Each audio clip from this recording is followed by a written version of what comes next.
Good morning. Today is Thursday, February 16th, 2023, and welcome to INN. I'm James. And I'm Harper, bringing you today's top headlines. Tomorrow is Random Act of Kindness Day, so let's talk about some ways you can show kindness.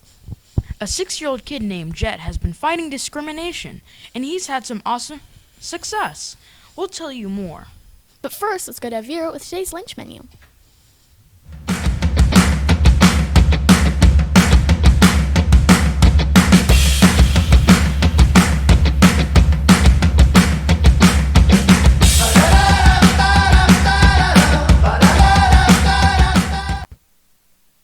Hello, this is Vera with the lunch, and for today's lunch we have Charleston chicken sandwich with Doritos and steamed corn, or a PB&J protein kit. Tomorrow's early release lunch will be a cheeseburger or a turkey and cheese kit with onion rings and baked beans. Be sure to pick up your fresh fruit, veggies, and milk on both days. Thank you. Back to Harper.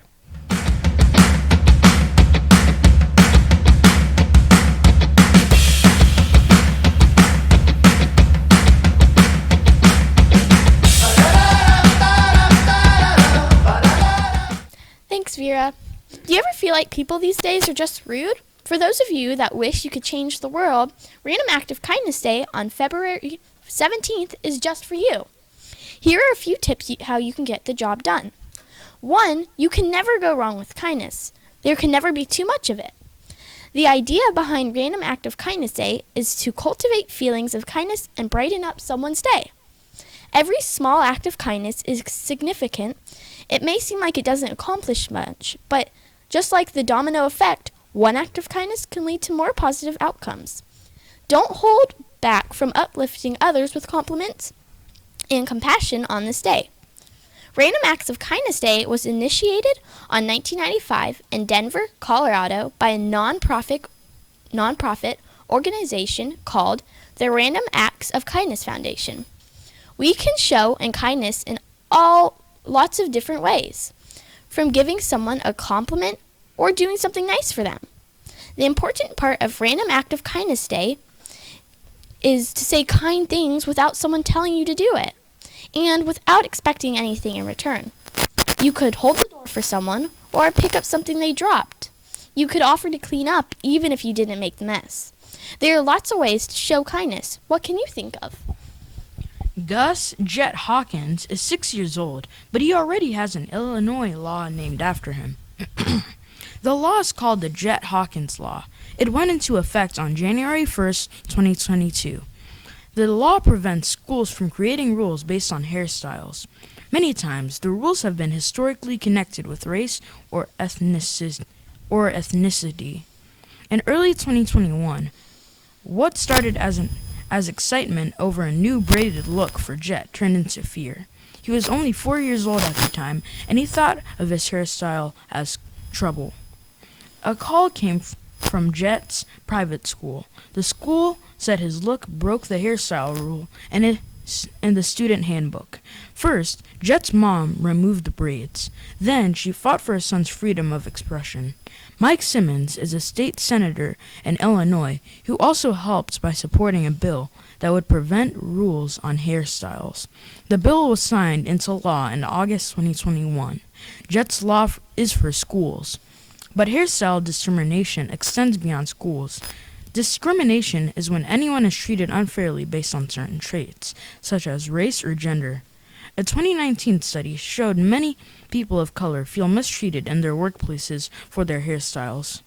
The Crown Act stands for Create a Respectful and Open Workspace for Natural Hair. The law stops race-related hair discrimination in the workplace. It also applies to housing and public places, like stores and movie theaters. The Crown Act went into effect this January. That was a year after the Jet Hawkins Law. Jet's mom said she and her son know the weight his story carries. Their goal is to get Crown Acts into law in each state. Illinois is one of the 19 states to pass the Crown Act. They also want a national version of the law too. A bill passed the U.S. House of Representatives. However, it didn't advance in the U.S. Senate, but that's not going to stop Jet. He's going to continue working to help kids and adults around the country. Jet feels that someone's hairstyle should make them feel great about themselves, not worry that someone will treat them differently. And now to Kalea with today's weather.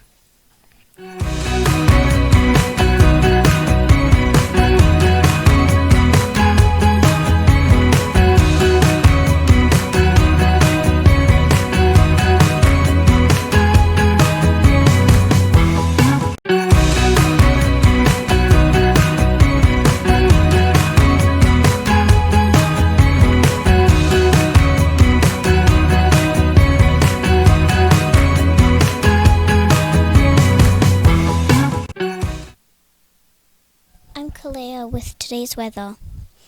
More warm weather is on the way as we move to the end of the week. A cold front will bring the slight chance of a shower by Thursday afternoon. An eventing, but a better chance on Friday. These will be more hit and miss type lighter showers. Highs will reach near 80 on Thursday and the low to mid 70s Friday afternoon, but begin to cool quickly on Friday night. We'll wake up to chilly temperatures Saturday morning in the 30s. Sunny skies are expecting. Saturday highs will be much cooler, around 60 degrees. We'll start to warm up on Saturday in highs in the upper 60s, followed by 70s to start out next week. Monday and Tuesday will be dry and comfortable. Thursday, sun and clouds, slight chance of a shower. High is 81 and the low is 64. On Friday, it'll be mostly cloudy and scattered showers. A high of 74 and a low of 35. On Saturday, there will be sunny skies with a high of 58 and a low of 41. And on Sunday, it will be partly cloudy, mainly dry, and a high of 64 and a low of 48.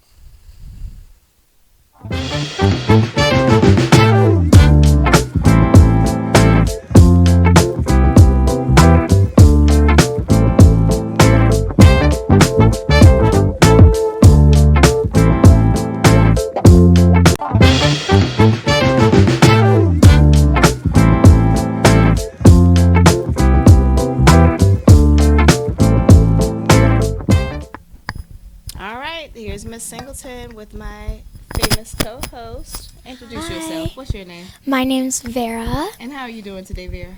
Good. Good. I'm really excited. I bet you are, girl. That's my bestie boo now. All right, so now yesterday we learned about Wilma Rudolph, and I'm so excited, y'all, because CDD gave us all the right answers. The entire class gave all the right answers. And the question was true or false. Wilma Rudolph was the first African American to win 3 gold medals in basketball. That was false. Everyone got it right. Shout out to Mr. Brew and Miss Green and CDD. And look what they gave me. They gave us little Hershey Kisses with a note. We heart Miss Singleton. Is that not the cutest little gesture? We love Mr. Brew and Miss Green in their class. Thank you guys. And I will be down there because I also have a surprise for everyone in the classroom. Okay? Maybe I can pull you out of class and we can do it together. Okay. We'll see. We'll see what your teachers say. It'll have to be after 2 o'clock. Oh, okay. All right. All right, and then for grades 3 through 5, what year did Wilma Rudolph win 3 gold medals in track and field at a single Olympics? Tyrese in my class, good job, Tyrese. You got that answer correct. That answer was A. That was 1960. Listen up, guys. Today we are going to learn about Ruby Bridges, and I have such an amazing story and a good surprise for you. So, Ruby Bridges made history in 1960 when at the age of 6 she became the first student to attend an all-white school in New Orleans. Although some other cities had already begun to desegregate, as was the law since a Supreme Court ruling in 1954 declared that separate but equal was in fact not equal, there were some cities where schools were still divided by color.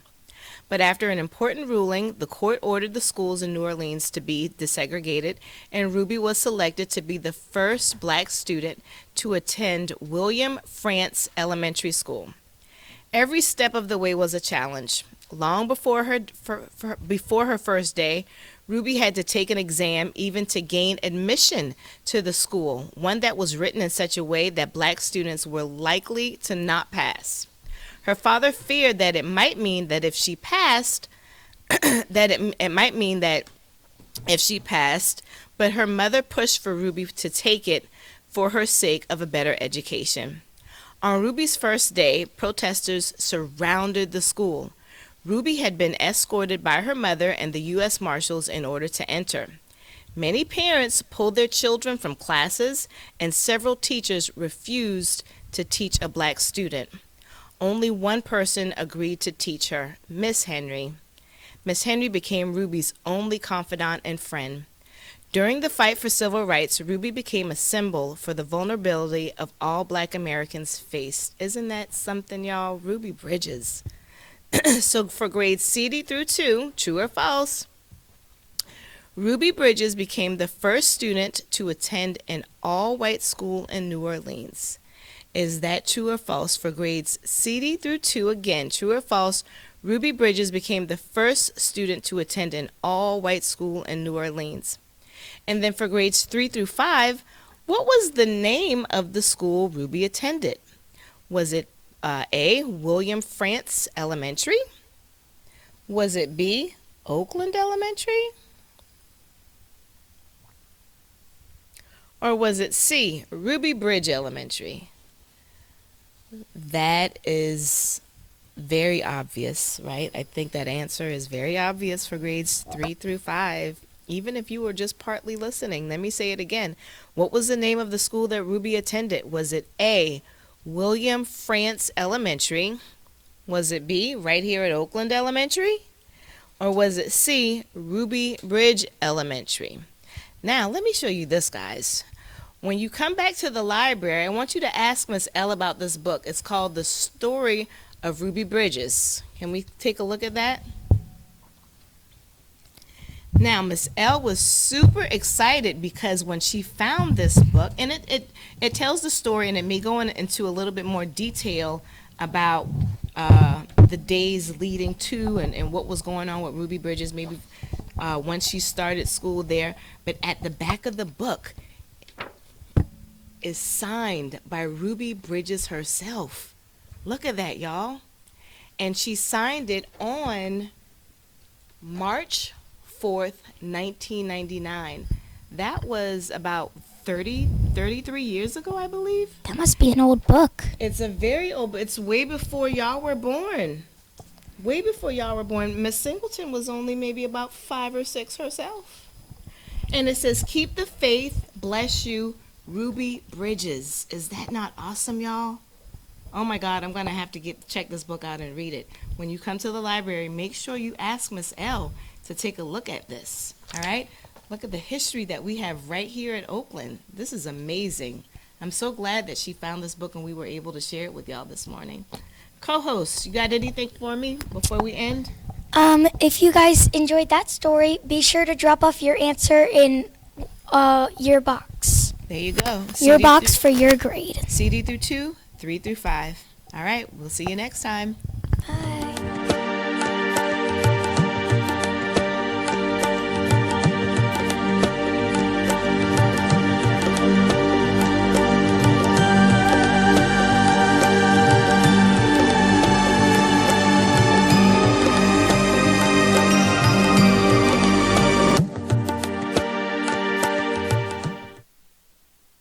This day in history, archaeologists unlocked the tomb of King Tut, one of Egypt's most famous mummies. On February 16, 1923, Thebes, Egypt, English archaeologist Howard Carter entered the sealed burial chamber of the ancient Egypt ruler King Tutankhamun. Because the ancient Egyptians saw their pharaohs kind of like a king, as gods, they carefully preserved their bodies after death, burying them in elaborate tombs containing rich treasures that the rulers would take into the afterlife. In the 1920s, archaeologists from all over the world came to Egypt, where they discovered a number of these tombs. Many had long ago been broken into by robbers and all of their riches were taken. Howard Carter was convinced that there was at least one undiscovered tomb, that of the little-known Tutankhamun, or King Tut, who lived around 1400 BCE and died when he was still a teenager. He and his team searched for 5 years, and they were about to call off the search when the wait paid off, when Carter's team found steps hidden in rocks and rubble near the entrance of another tomb. The steps led to an ancient sealed doorway bearing the name Tutankhamun.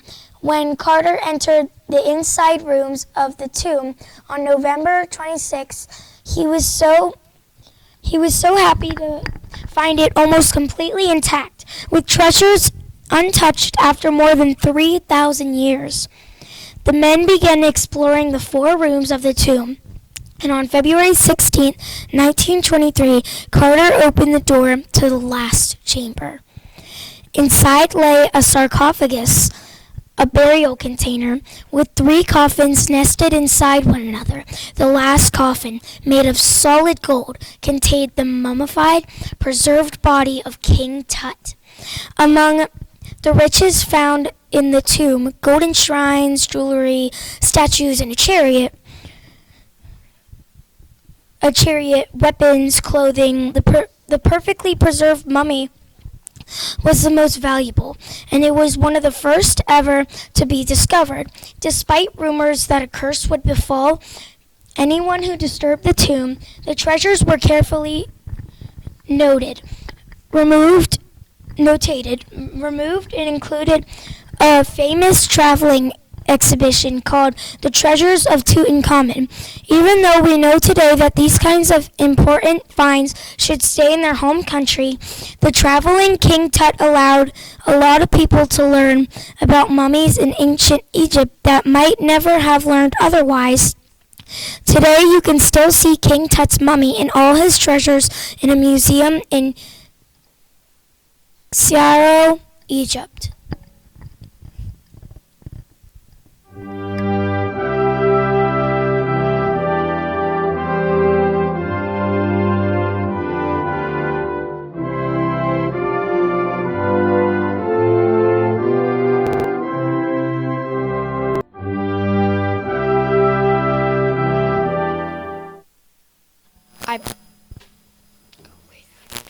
Please stand for the Pledge of Allegiance. I pledge allegiance to the flag of the United States of America and to the republic for which it stands, one nation, under God, indivisible, with liberty and justice for all. Please remain standing for the moment of silence. You may be seated. Today's birthdays are Olivia in 5MA, Charlie in 5J, and Aiden in 1DR. Please come to the library to get your birthday pencil.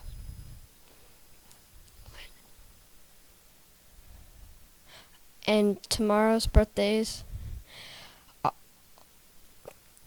are Eric in 1DA, LJ in 1S, Alex in 5MA, and Alice in DW. Sunday's birthdays are Phoenix in 4S and Jackson in CDD. And Monday's birthdays are Malaya in KA and Madison in B. Please come to the library to get your birthday pencil.